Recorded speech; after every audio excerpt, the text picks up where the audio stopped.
You've had 3 kids, you've got your husband, you've been renovating a house, and you've done all this stuff. So credit to you. Do you know what I mean? Yeah. What advice would you give to people who have got more than 1 children, 2 or 3 children, and they're trying to grow the beauty business? The biggest thing was, don't be too hard on yourself. I think you also kind of take things slow if you need to. So I think when I was working from home and I had the kids, I was just doing bits and bobs, and that was okay as long as I was kind of ticking by.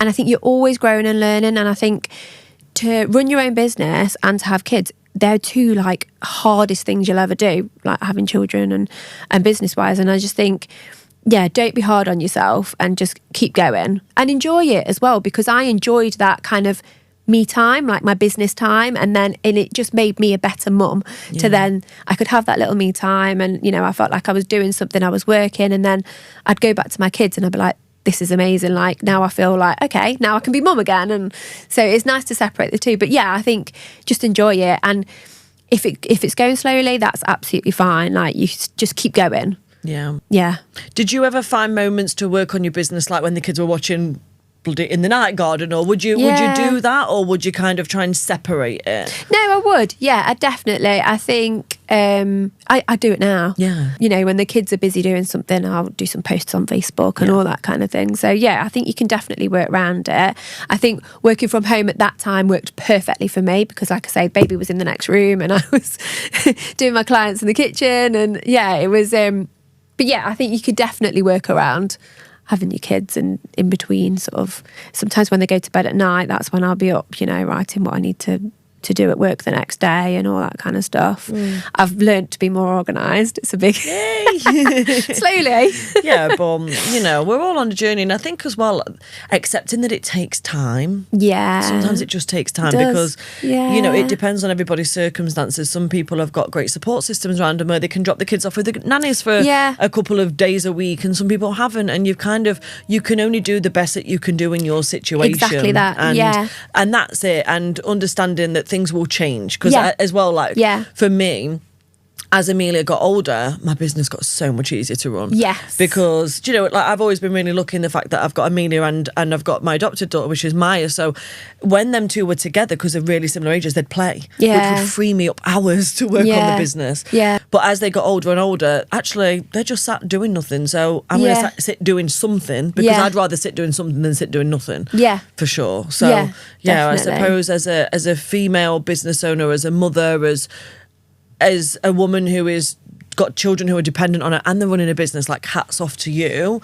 Be kind to yourself, take your time 100%. And enjoy the journey. And it does, like you say, get easier with the kids getting older, so you're going to constantly be growing. So even if it's slow at first, because you are sort of focusing on the kids and growing the business, be kind to yourself, because you're still growing, and use that time to learn, the little bits and bobs, and when the kids are asleep, use it to sort of learn, so that you've then got the knowledge and the more time as they get older, and things like childcare issues aren't so much issues anymore because they're at school. And I think for me, once they got older, and now they're at a brilliant age where they just come to the salon and they go and sit upstairs and they wait for me, and it's great. And they're starting to walk down to the salon from school and all that kind of thing. So things just do get easier. Well done. Exactly.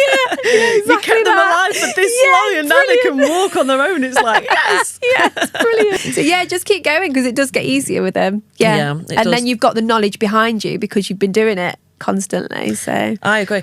I think to have a successful salon or beauty business, you've got to be passionate about your salon or your beauty business. Do you agree with that? 100%.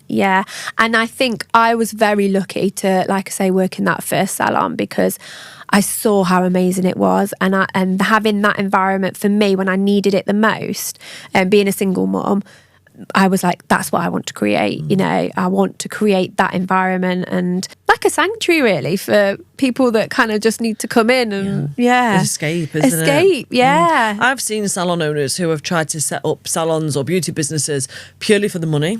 And you can tell they struggle. They struggle. It's true. And then I see the people who do it because they genuinely have a passion and they genuinely love their clients and what they're doing and the treatments and all that stuff. And it's so clear, the difference between the two, and the ones who have the genuine passion and interest eventually always end up creating something incredible and successful. I've always said I'd love to give somebody the same opportunity that Sean gave me all those years ago. Well, you are doing though, aren't you? Yeah, you probably are doing without even realising, because as much as you might not want to think, but in 5 years, 10 years, whatever, your girls might go on and do their own thing, and your salon might be the thing that catapulted them into it. Do you know what I mean? Yeah, definitely. And I love the structure that you built for your salon. I love that it's your brand, it's your salon, because that secures your business as well. Because if somebody does decide to go, people are coming to your salon. Not to them. Do you know what I mean? In some cases, in some cases, you can build businesses up, and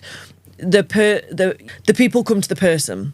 They don't come to the salon. Whereas in a lot of cases, if you I've seen it where people have it so the people come to the salon, so when the person leaves, it doesn't affect it too much. And they're two different strategies. Definitely. And I've done both.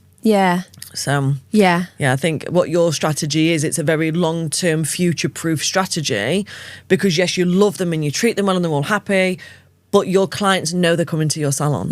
So they can leave and they're still going to come. 100%. Give or take a couple here and there, obviously, but the majority is it's future-proof the business. So.